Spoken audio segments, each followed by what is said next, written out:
प्रभु यीशु मसीह के सामर्थ्य नाम में मांगते हैं। अपने हाथों को उठाओ। आज का वचन आपकी जिंदगी में 100 गुना फलों को लेके आए। अंधकार की शक्तियां इन वचनों को चुरा ना सके। परमेश्वर का आत्मा आपको इनलाइट करे, आपको रोशनी दे इन वचनों के द्वारा। इन वचनों के द्वारा आपके रास्ते खुले यीशु मसीह के नाम में। आपका आमीन जितना लंबा, ब्लेसिंग उतनी लंबी। ये वर्ड आज जो परमेश्वर ने मुझे दिया, आपकी जिंदगी में 100 गुना फल लेके आए। शैतान शर्मिंदा हो इन वचनों के द्वारा आपके लाइफ में यीशु मसीह के नाम में। प्रभु यीशु मसीह के सामर्थ्य नाम में हम मांगते हैं। स्वागत है जीवित परमेश्वर की जीवित हजूरी में। आमीन। मेरा ये बिलीव है कि जैसे ही एक इंसान परमेश्वर को अपना लव शो करता है और प्रूफ करता है, वो छूटने की तरफ चल पड़ते हैं। आमीन। जितना लंबा और ऊंचा ब्लेसिंग उतनी लंबी चर्च। बैठ जाओ अपने शरीर में। आज परमेश्वर की हजूरी हमारे बीच में मौजूद है। बैठ जाओ अपनी चेयर पे। उसने जो मुझसे प्यार किया मैं उसको छुड़ाऊंगा। परमेश्वर ने यह नहीं लिखा कि उसने जो मुझसे 40 रोजे रखे तो मैं उसे छुड़ाऊंगा। इसका मतलब यह नहीं आप रोजे ना रखो। मैंने ऐसे लोगों को भी रोजे रखते देखा है जो बोलते थे 40 रोजे रख के हम नंगे पैर चर्च में आएंगे, अगर परमेश्वर ने सुन ली तो ठीक है, नहीं तो कहीं और चले जाएंगे। ऐसे रोजों से परमेश्वर प्रसन्न नहीं होता। इसलिए उसने ये नहीं कहा कि तू रोजा रख मैं तुम्हें छुड़ाऊंगा, तू प्रेयर कर या तू ये काम कर। उसने कहा जब तू मुझसे प्यार करेगा मैं तुझे क्या करूंगा? छुड़ाऊंगा। जब आप परमेश्वर से स्नेह करते हैं, प्यार करते हैं, तब आपके लिए वही परमेश्वर है, वो आपको चंगा करे या ना करे। आमीन। आप हर परिस्थिति में उसके साथ वफादार रहते हैं, वो आपको हील करे, डिलीवर करे या ना करे। आप जानते हैं परमेश्वर ने आपके लिए अब कुछ भी नहीं करना, बाइबल बताती। उसने आखिरी शब्द क्रूस पे बोले थे, सब कुछ पूरा हुआ, इट इज फिनिश्ड। यानी मैंने वो सब बना दिया जो आपको चाहिए। आप जानते जब परमेश्वर ने आदम को बनाया, आदम को बनाने से पहले बाइबल बयान करती है कि उसने सारी सृष्टि को, पेड़ों को, जानवरों को, पानी को, बादलों को, हवा को, एटमॉस्फेयर को, वेदर को, सब कुछ बना के फिर उसने आदम बनाया। जो कुछ आदम को चाहिए था परमेश्वर ने सारा कुछ बना दिया था। और जब आदम को हवा की जरूरत थी तो परमेश्वर ने ऐसा नहीं कहा, ओहो आदम मैं भूल गया तेरी औरत को बनाना, आजा दोबारा से मिट्टी गूंथ के मैं बनाता हूं।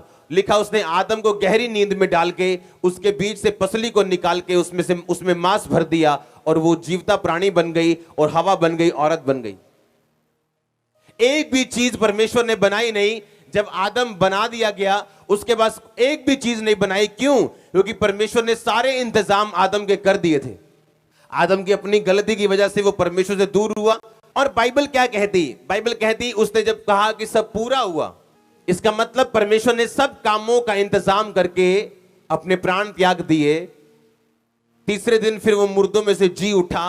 जी उठ के फिर एकदम से उसने स्वर्ग में नहीं चला गया था कि लोग ये ना बोले कि ये झूठ था। फिर 40 दिन लोगों को दिखाई देता रहा, खाना खाता रहा, काम करता रहा, चमत्कार करता रहा, वचन देता रहा। और फिर 41वें दिन पहाड़ पे सब लोगों के देखते देखते बादलों के बीच से वो स्वर्ग पे उठा लिया गया। आमीन। इसका मतलब क्या कि अगर परमेश्वर अब सब कुछ पूरा कर चुके हैं तो मैं वो चीज कैसे परमेश्वर से लूं जो मैं चाहता हूं? मैं अपने भाई की साल्वेशन कैसे लूं?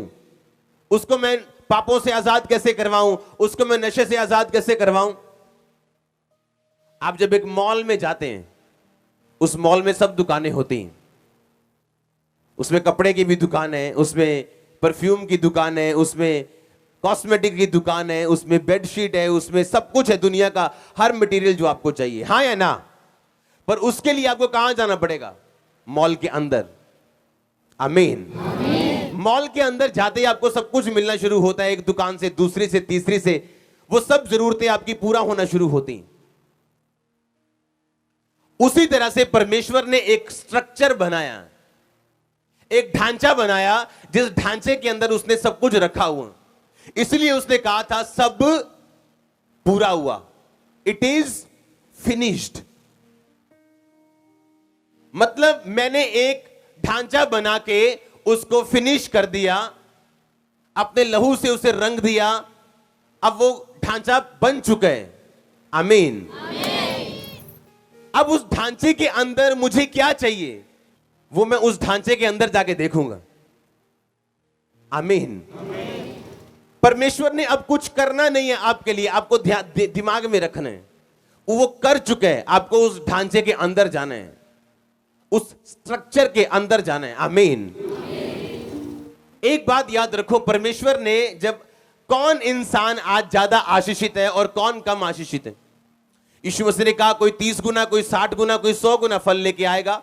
मर्जी ये परमेश्वर की नहीं है कि एक बंदे ਨੂੰ 30 गुना मिलेगा, एक ਨੂੰ ਇਹਨੂੰ 60 दे दियो, ਇਹਨੂੰ 100 दे दियो। नो, मर्जी जो है वो इंसान की है कि वो कैसे रिस्पॉन्स करता है परमेश्वर के सामने, उस तरीके से परमेश्वर उसको लेता है। हालेलुया। पहली बात, उस स्ट्रक्चर में जाने से पहले जो लोग गलती करते हैं, जो चर्च गलती करती है या विश्वासी गलती करते हैं, वो ये है कि उनका ध्यान सिर्फ उस चीज की ओर है जिसको वो लेना चाहते हैं। अब्राहम, बाइबल कहती है कि जब उसके बेटा नहीं हुआ और 25 साल 24 साल इंतजार उसने किया, बाइबल कहती है अगर 25 साल बाद भी अगर आज परमेश्वर, एक विश्वासी आपको आके बोले कि भाई प्रभु तुझे चंगा करेगा, चल चर्च में, और 10 साल आपको चंगाई ना मिले, तो क्या फिर भी आप चर्च में जाना चाहोगे? दो तरह के सुनो, सब कुछ आपके लिए बनाया गया, परमेश्वर ने सब कुछ आपके लिए किया। अगर वो आपको शारीरिक बरकतें ना देना चाहता तो सिर्फ अपना लहू बहाता और मारा जाता, पर वो गरीब घर में पैदा हुआ ताकि आपकी गरीबी की श्राप दूर हो। वो उसने मार खाई, कोड़े खाए ताकि आपके शरीर के श्राप दूर हो। लेकिन उनको लेने का दिमाग कैसा होना चाहिए? आज जो चर्च गलती करती वो ये है कि उनका ध्यान सिर्फ चंगाई की तरफ है। आज पास्टर भी अगर उसके पास अगर वो प्रोफेसी करना चाहते हैं तो वो उसने प्रोफेसी के ऊपर ही अपनी मिनिस्ट्री बना ली पूरी, पर वो लोगों को ये बताना भूल गया कि आपको उसकी आमद के लिए तैयार भी होना है, आपको आत्मिक रीति के साथ बढ़ना भी है कि जब प्रभु यीशु मसीह आपको लेने आए, ये ना हो आपके पास 10 तरह की बरकतें हो पर आत्मा में आप परमेश्वर से दूर हो।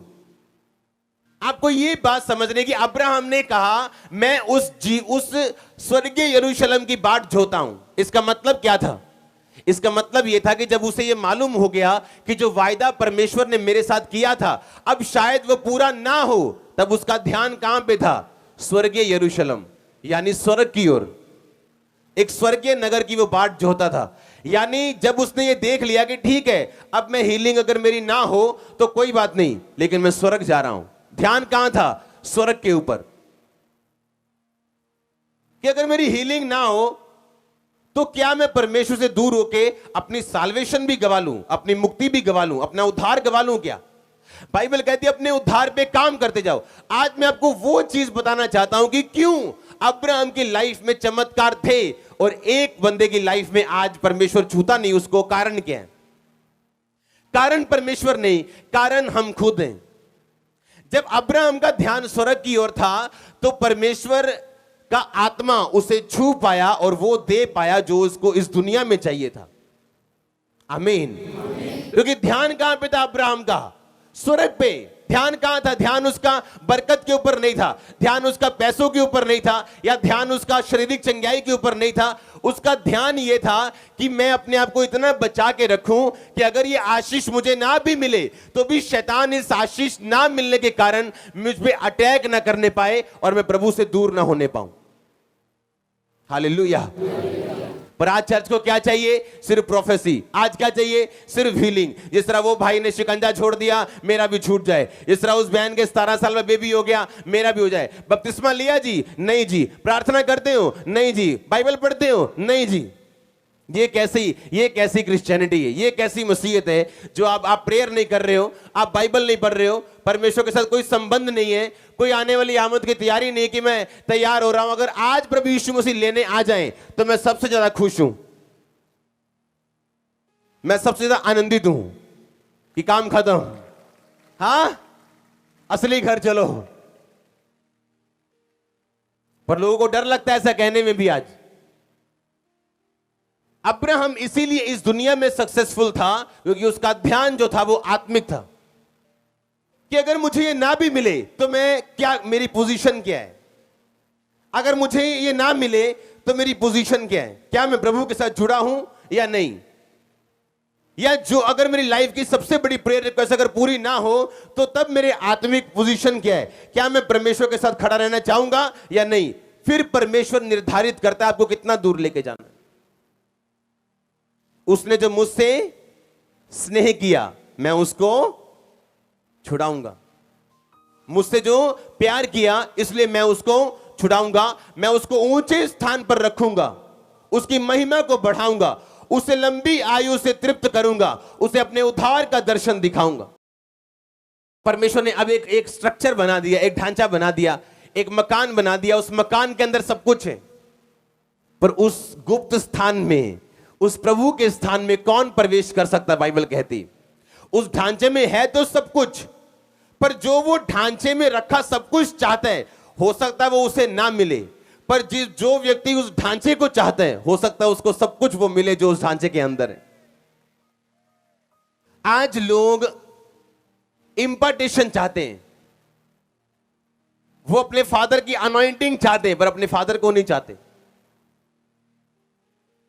आज लोग अपनी जरूरत और अपने मूड के हिसाब से बदल जाते हैं, और परमेश्वर भी ऐसा ही है। अगर आप अपनी जरूरत के लिए उस ढांचे के अंदर जाना चाहते हैं तो हो सकता है आप संघर्ष करें, पर अगर आप दिल से उस ढांचे से प्यार करते हैं तो आपको अंदर ले जाएगा वो। पर अगर आपकी आंखें सिर्फ बड़ी बड़ी इसलिए हो चुकी हैं कि उस ढांचे के अंदर बहुत कुछ है, क्योंकि उसको मिला, आपकी आंखों के सामने मिरेकल्स हुए, आपकी आंखों के सामने छुटकारे हुए, आपके पड़ोसी के हुआ, आपके रिश्तेदार के हुआ, आपके आंखों के सामने हुआ, वो झूठ नहीं था। आपकी आंखें खुली हैं कि मेरी लाइफ में कब, पर उसकी लाइफ में उस ढांचे के अंदर वो सब कुछ मिल सकता है जो उस ढांचे से क्या करता है, प्यार करता है।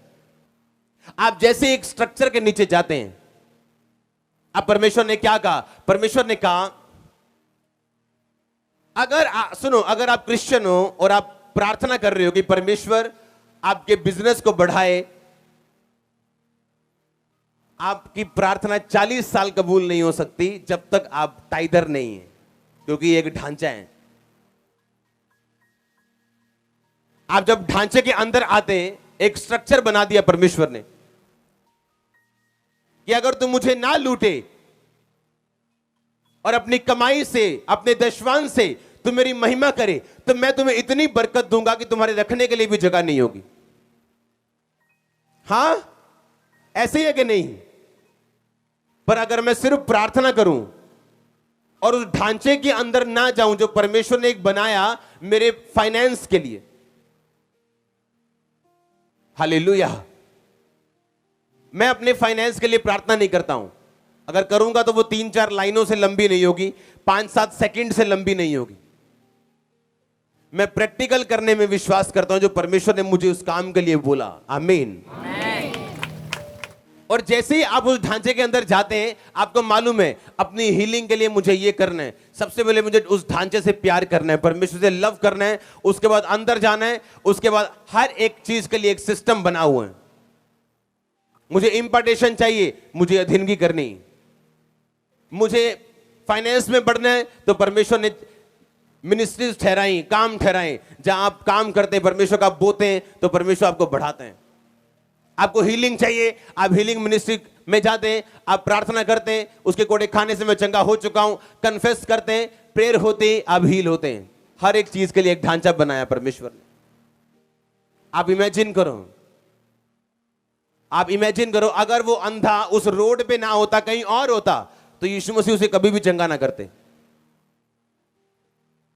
हां, और आपने कभी यीशु मसीह को ऐसे चलते नहीं देखा होगा कि यीशु मसीह जा रहे हैं और अंधा बैठा है। आप जानते हैं यीशु मसीह ऐसे बीमारों को चंगा नहीं करते जैसे आप सोचते हैं। अगर कोई अंधा बैठा है तो वो बैठा है, यीशु मसीह से चंगा नहीं कर रहे जब तक उस अंधे ने आके डिमांड नहीं की कि परमेश्वर मुझे छुओ, मैं चंगा होना चाहता हूं। यीशु मसीह ने फिर क्वेश्चन किए, क्या तू विश्वास करता है मैं तेरे लिए ये कर सकता हूं? हाँ, मैं विश्वास करता हूं। ऐसे हीलिंग होती थी, डिमांड करने से, उस ढांचे के अंदर जाने से, जो चीज मुझे चाहिए उस पर डिमांड करने से। आमीन आमीन। आपको अगर कपड़े चाहिए तो मॉल के अंदर एंट्री करने से कपड़े नहीं मिलते, फिर कपड़े की शॉप ढूंढनी पड़ती, वहां जाना पड़ता है, रेट करना पड़ता है, फिर आप लेते हो। हाँ या ना? अगर ज्वेलरी चाहिए तो कपड़े की दुकान पे नहीं मिलती, आपको उसी शॉप पे जाना पड़ता है। हाँ या ना? और जैसे ही आप इस ढांचे में प्रवेश करते हो, आप देखते हो कि मुझे इस जीवन में रहने के लिए और टेस्टिमनी देने के लिए, परमेश्वर में खड़े रहने के लिए क्या चाहिए, और आप उस चीज पे काम करना शुरू करते हो। आप इमेजिन करो, जैसे ही मैं जब अफ्रीका में जाता था अपने फादर के पास, और मैं वापस आके लोगों को बोलता था, अब देखना कैसे काम होते हैं, ऐसे क्यों? अब देखना कैसे चर्च बढ़ती, ऐसे क्यों? क्योंकि मुझे पता होता था कि मैं एक बीज बो के आया हूं जो मुझे फल देने वाला है। वो मेरा एक 100% कंफर्मेशन होती थी बाइबल के वर्ड की, कि जो मैं बोऊंगा तो काटूंगा। हाँ या ना? हालेलुया।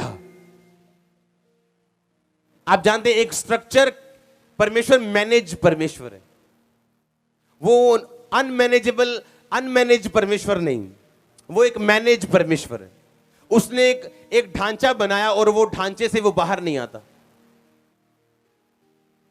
आपके लिए एक स्ट्रक्चर बना दिया, उससे वो बाहर आके काम नहीं करता। अगर आपको अमेरिका की सहूलतें चाहिए तो ग्रीन कार्ड किसका चलेगा? कि इंग्लैंड का चलेगा? हां, अगर इंग्लैंड की सहूलतें चाहिए ग्रीन कार्ड किसका चलेगा? अगर इंडिया में रहना तो आधार कार्ड किसका चलेगा?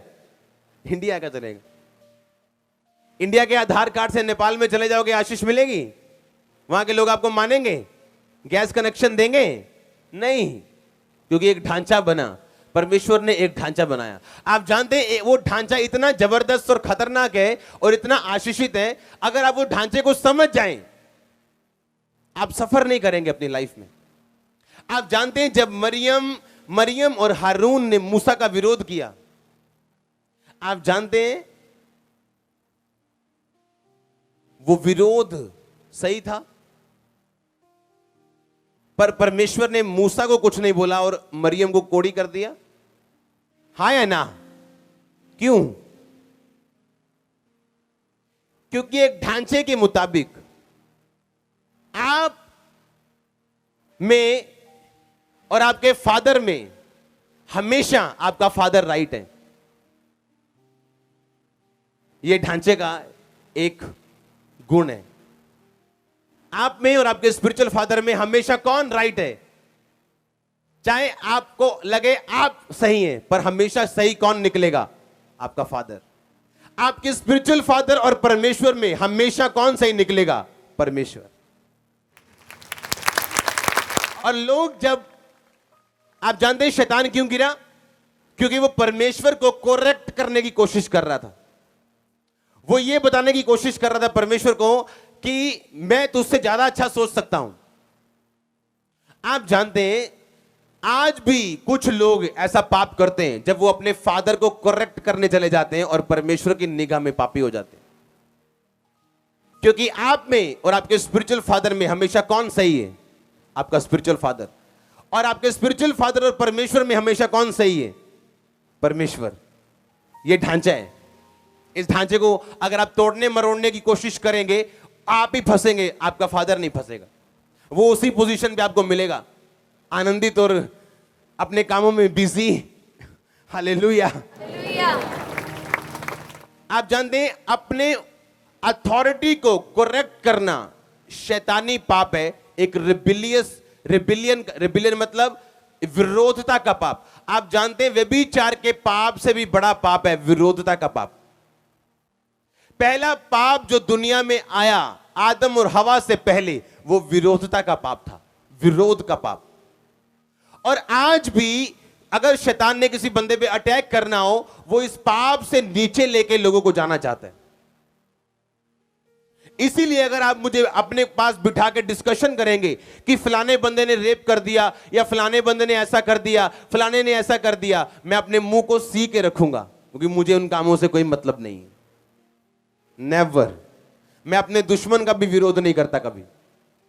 जिसने मेरे खिलाफ बोला उसका भी विरोध। मुझे पता है विरोध करना शैतान की ओर से।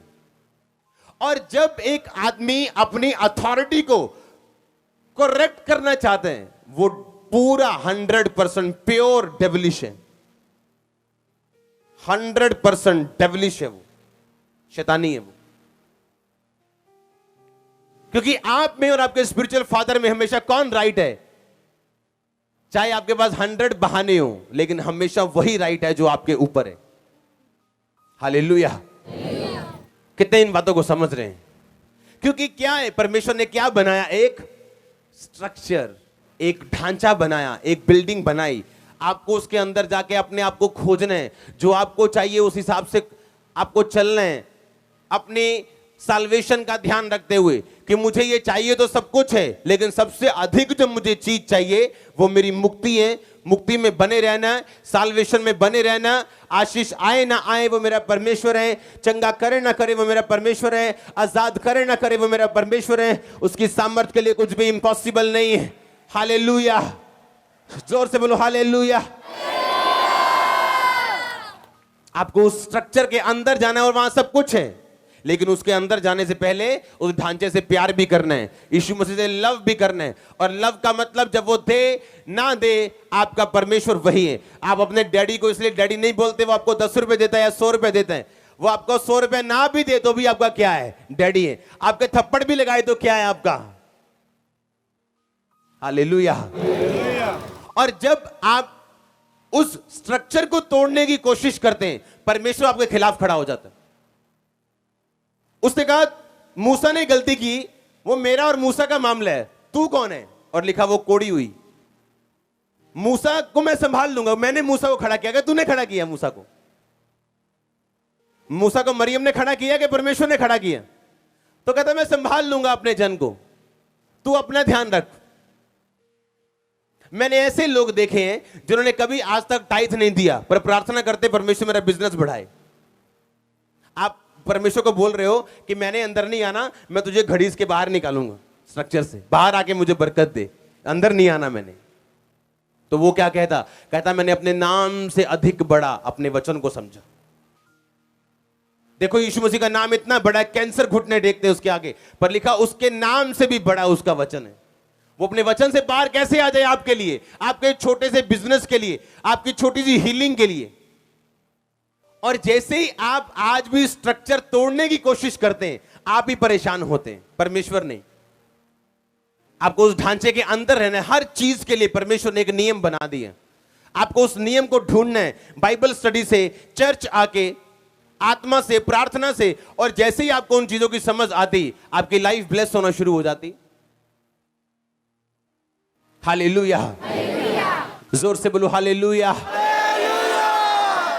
आपको क्या करना है? आज से उस ढांचे के अंदर जाना है आपने, लेकिन सबसे पहले उस ढांचे से क्या करना है? प्यार करना है। बिना प्यार उस ढांचे के अंदर जाना मतलब आप लालची हो, आपको सिर्फ उस ढांचे की चीजों से प्यार है, आपको उस ढांचे से कोई मतलब नहीं है। इसका मतलब आपका मन अभी तैयार नहीं है, आप लालची हो, आप सिर्फ सेल्फिश हो और अपना सोच रहे हो, और आपको परमेश्वर से कोई प्रेम नहीं है। अपने पड़ोसी को बोलो ढांचे के अंदर रहे, जो प्रभु ने बनाया उसको मत तोड़, क्योंकि वो तेरी आशीष के लिए है। बोलो बोलो अपने पड़ोसी को। आपको मैं देखना चाहता हूं बोलते हुए आमीन। जोर से बोलो आमीन। हालेलुया। आप जानते हैं जब यहोशू की पुस्तक आप 10 बाब पढ़ते हैं, उस 10 बाब से 1 से लेके 12, 13, 14, 15 जब आप पढ़ते हैं, तो उसमें लिखा कि यहोशू ने सूर्य को बोला तू गिबोन के ऊपर ठहरा रहे, है ना। सूर्य चंद्रमा उसने हिलने नहीं दिए, हाँ या ना। और 4 पहर सूरज एक जगह पे टिका रहा था। आप जानते हैं क्यों? क्योंकि अपने दुश्मन से फाइट करने के लिए आपको रोशनी की जरूरत है। जब आपके लाइफ में रोशनी नहीं है, आप अपने दुश्मन से फाइट नहीं कर सकते। आमीन। अपने पड़ोसी को बोलो तुझे रोशनी चाहिए लड़ने के लिए, और तू जीतेगा जब रोशनी में लड़ेगा। आमीन। कैसे जीते हो आप? जब आप रोशनी में लड़ते हो। मैं एक रोशनी में लड़ रहा हूं, कैसे? मेरे को मालूम है कैसे आगे बढ़ना है, कैसे अगुवाई करनी, किसके सामने चुप रहना और किसके सामने बोलना है, उसका स्ट्रक्चर, उसका ढांचा क्या है और उस ढांचे में काम कैसे होते हैं। यूहन्ना बपतिस्मा दाता कहता तू ही है कि मैं किसी और का इंतजार करूं? क्या उसको पता नहीं था? हां, एक ही बंदा था इस दुनिया में जिसको निशानी मिली थी, जिस पर तू पवित्र आत्मा को उतरते और ठहरते देखे, वो पवित्र आत्मा से बपतिस्मा देने वाला होगा। हां, और उसने ही देखा था कि कबूतर की नहीं पवित्र आत्मा उस पर उतरा और ठहरा। फिर उसे शक क्यों हुआ? शक नहीं हुआ, ताना मारा उसने। उसके अंदर गुस्सा था कि मैंने प्रभु को बपतिस्मा दिया, मुझे छुड़ाने नहीं आ रहा वो। तो यीशु मसीह ने क्या किया? छुड़ाया उसको। छुड़ाया? हां, छुड़ाया कि नहीं? क्यों? क्योंकि वो अपने ढांचे से बाहर आके काम नहीं करता। आप कुड़कुड़ाएंगे, वो आपकी लाइफ में काम नहीं करता। पौलुस और सिलास उसी जेल में, ऐसी जेल में थे, उन्होंने आराधना की, वर्शिप की, परमेश्वर की तारीफ की। छूटे कि नहीं छूटे? छूटे कि नहीं? क्यों? एक जेल में छूटा नहीं, ये दो छूट गए। ऐसा पक्षपात क्यों? क्योंकि वो ढांचे के अंदर थे, वर्शिप कर रहे थे, आराधना कर रहे थे। हाँ या ना? तो वो अपने ढांचे से बाहर आके काम नहीं करता। आप बड़े हो, आप छोटे हो, आप पास्टर हो, आप प्रॉफिट हो, आप कोई भी हो, बिशप हो, कोई भी हो, वो अपने ढांचे के बाहर आके काम नहीं करेगा, अपने ढांचे के अंदर रह के काम करेगा। जिस तरह जज संविधान के अंदर रह के ही जजमेंट दे सकता है। अपने हाथों को उठा, बोलो थैंक यू जीसस। हिलाओ अपने हाथों को, हिलाओ अपने हाथों को, थैंक यू जीसस। ये वचन मेरी जिंदगी में 100 गुना फल लेके आए।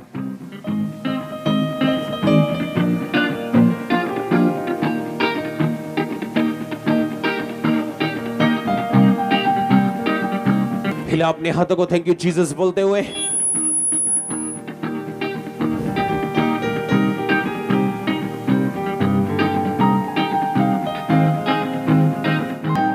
प्रभु यीशु मसीह के सामर्थी नाम में हम मांगते हैं।